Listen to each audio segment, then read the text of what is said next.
History, इतिहास। आज हम पढ़ेंगे भारत का इतिहास।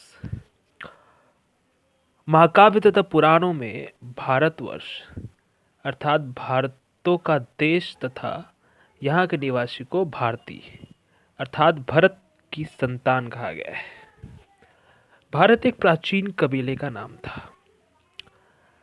अरब इसे हिंद कहते थे। मध्यकाल में इस देश को हिंदुस्तान कहा जाने लगा। यह शब्द भी फारसी शब्द हिंदू से बना है। यूनानी भाषा के इंडिया के आधार पर अंग्रेज इसे इंडिया कहने लगे। भारतीय इतिहास को अध्ययन की सुविधा के लिए 3 भागों में बांटा गया है। पहला प्राचीन भारत, दूसरा मध्यकालीन भारत, तीसरा आधुनिक भारत।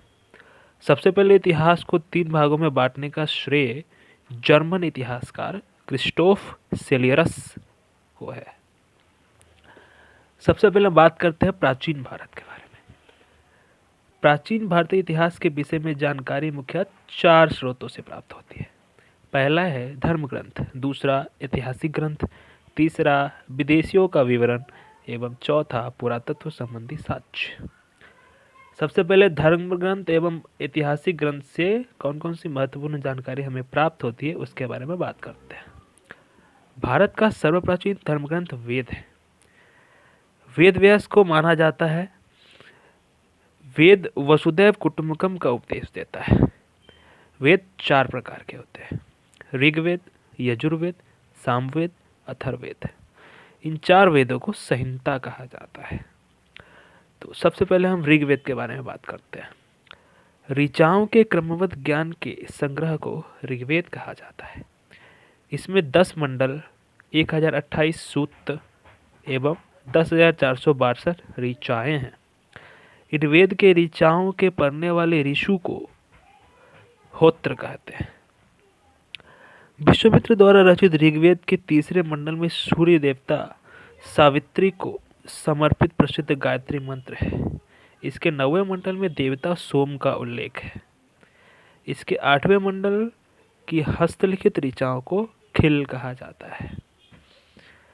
ऋग्वेद के कई परिच्छेदों में प्रयुक्त अधन्य शब्द का संबंध गाय से है। ईसा पूर्व एवं ईस्वी।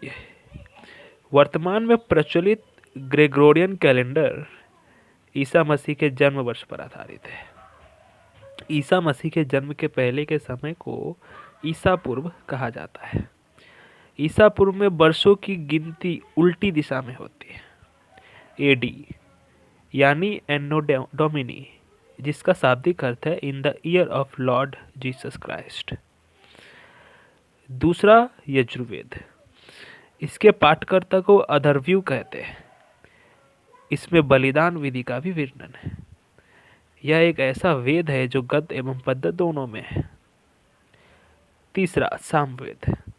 साम का शाब्दिक अर्थ है गान। इस वेद में मुख्यतः यज्ञों के अवसर पर गाए जाने वाले ऋचाओं का संकलन है। इसके पाठकर्ता को उद्रात्र कहते हैं।